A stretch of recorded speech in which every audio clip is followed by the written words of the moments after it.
Hey, loved ones, it's TJ. I'm back. I am on a different, I'm on my laptop and it looks the video looks a little eh. So I don't know, do I want to continue this here or would I rather just change? You let me know. If you're able to type in the chat, let me know what it's looking like for you. I really would hate to end this stream. I think I'm just going to go for it. So thank you for joining me. I see somebody in there. Anyway, my house smells very delicious because I am cooking some pinto beans. So the onions and the garlic and the beans and the seasonings are just, mmm. Anywho, I wanted to come in and talk to you about one of my many favorite subjects. And the reason I talk about integrating the higher self is because a lot of times we're in our own way, overthinking stuff and stressing out, working hard, and things of that nature. And what many people don't realize is that they're more than this meat suit, this earth suit. This is an avatar. This is what we chose in order to be down here navigating on the planet and living our best lives.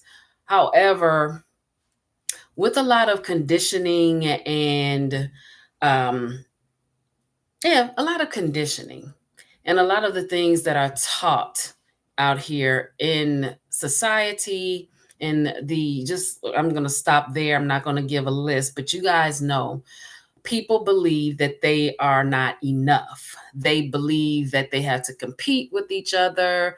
They believe they have to work hard, they have to hustle, they have to struggle, they get in their own way, all types of things. They don't realize their power, they don't realize how magical and magnificent that they actually are.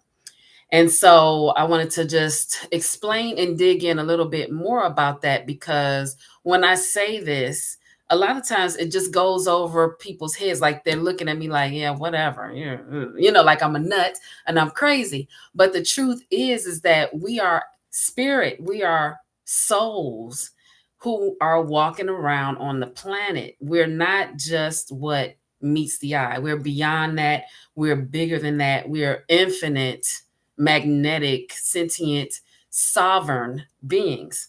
And so I like the way Dr. Sue Morter talks about it. In fact, she has this diagram. Can you see it? I hope you can. Okay, I'm trying to get in the camera here. This is little you. Okay, this is us on the planet, our little selves.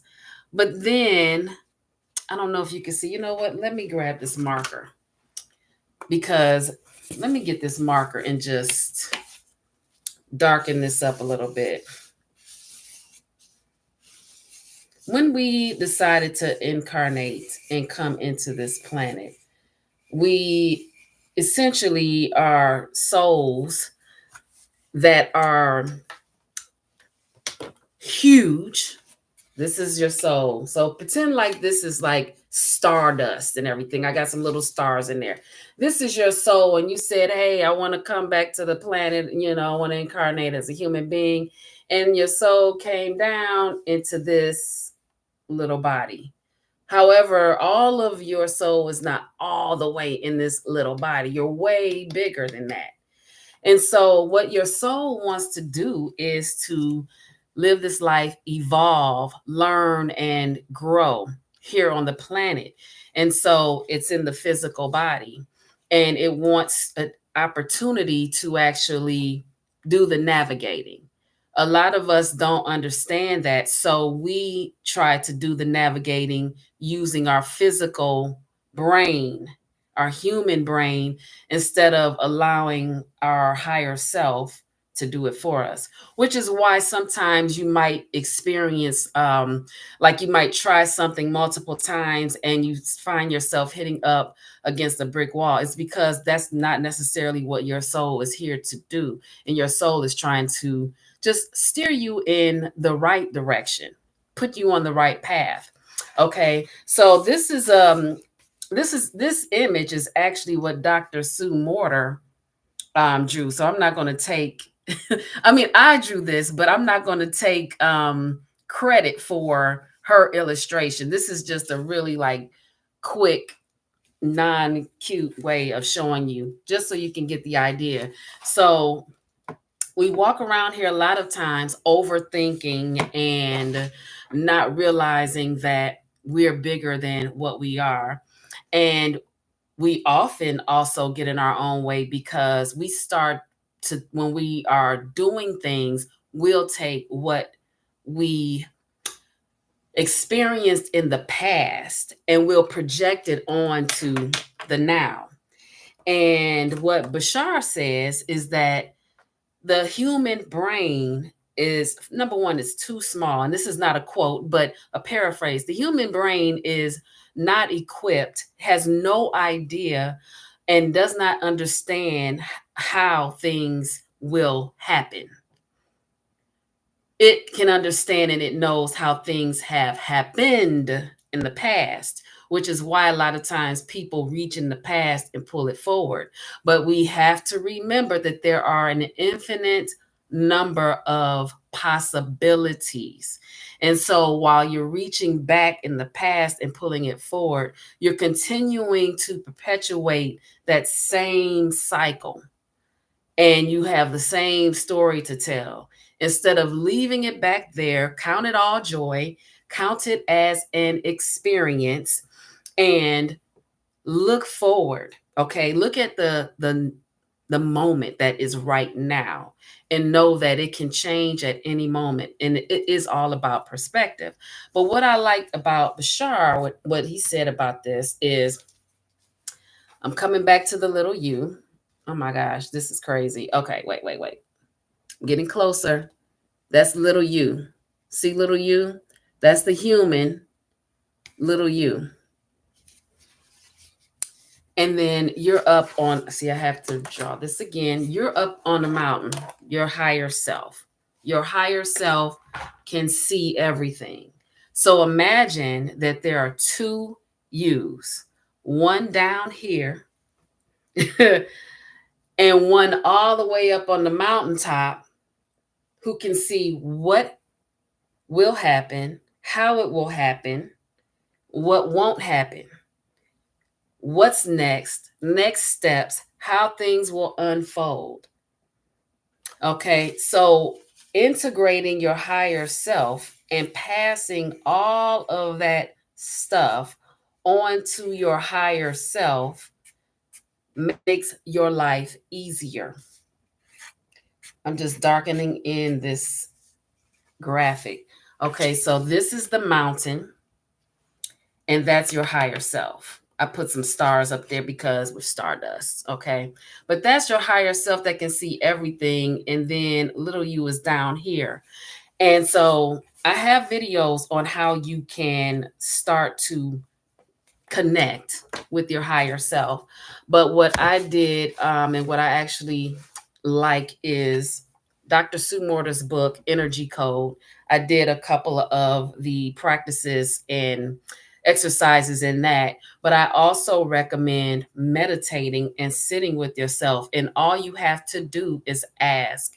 If you ask your higher self a question and then you wait and you sit still and you wait for the response, you'll get it.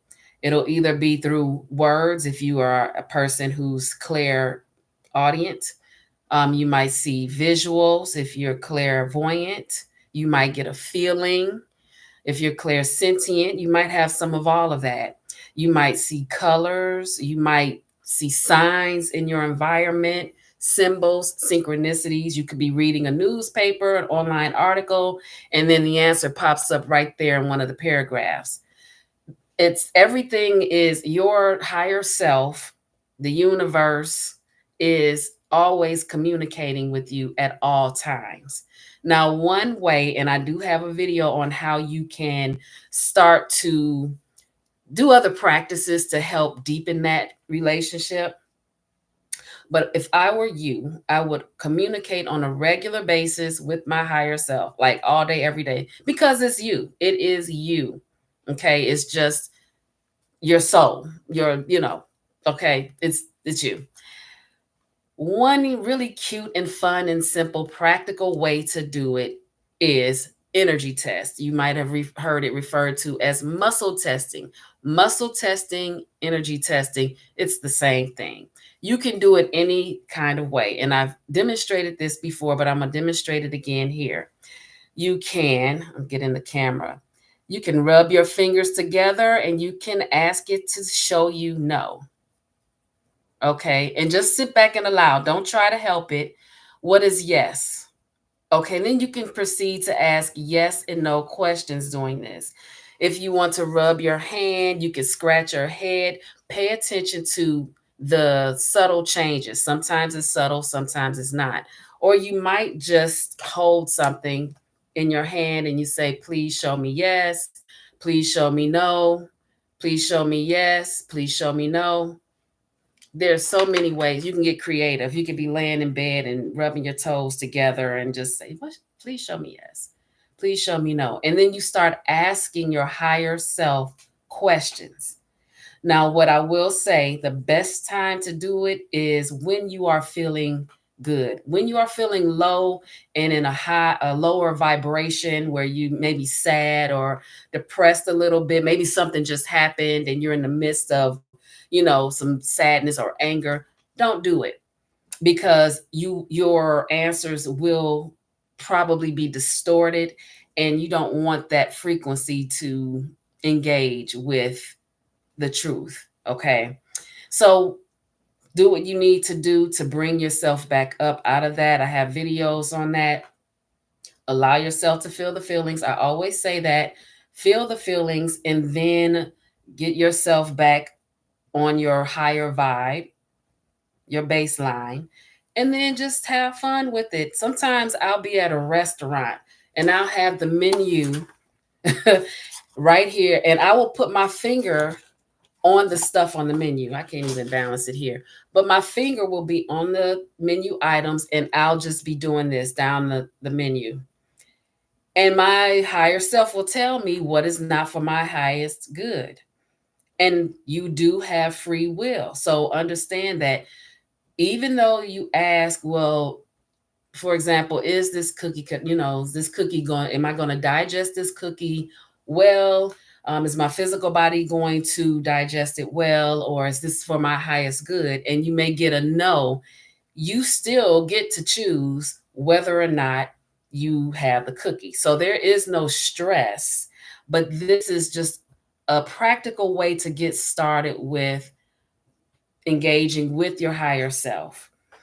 And as I mentioned before, meditation, sit still in meditation because there's so many things that will come online for you when when it comes to connecting with your spirit guides, angels, the source, spirit, whatever you call that big, beautiful energy.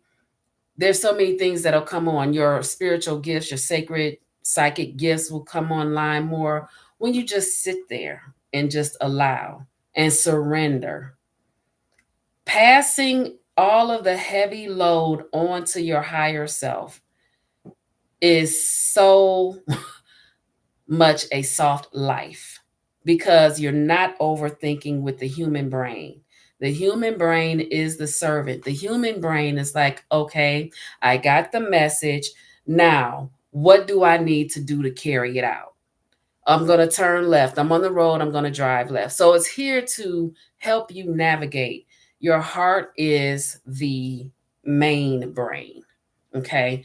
So integrating your higher self, I feel like there's something else I want to share. Oh, I mentioned the energy testing. There's a gazillion ways you can do it. If you want to know more ways, want me to share more, I will. If you want, some reading materials. There are some down below in the description that'll help you get into this even more. I would recommend also energy codes. I don't get anything for this. Energy codes is really a good book and is really a great start. I really like how Dr. Sue Morter shares with everyone how to start to integrate the breath work and the yoga movements and things like that to help people integrate their higher self more. You start to get healthier, you start to look younger, you just start to feel more joy because you are on your path. When you are not on your path, you can feel it. You feel it in your experience. You feel it in your physical body sometimes. So that's what I wanted to say about that. I feel like there's more to it. And of course, I will come back on. I'm slightly distracted though by um, the lighting on this camera. So I'm a little distracted by that, but I will come back on and I'll talk about this some more because I love talking about soul integration, higher self integration, connecting with yourself, your guides, and living your best life, getting out of your own way. And that alone is healing. When you wake up to who you really are, you will begin to play more, play with your potentiality. Oh, well, if I am source personified, which your higher self is Holy Spirit, source creator personified, a fractal of that big creator, then what else can I do? You think about all the things you could imagine that the Holy Spirit, God, source creator, Yahweh, Allah, imagine all the things that they can do. And I say they, it's one, we're all one. But imagine. And so it's like, oh, well, how can I do something similar to that in human form? And have fun with that. Until the next time, live simply and be kind. Now I'm going to put my glasses on to see.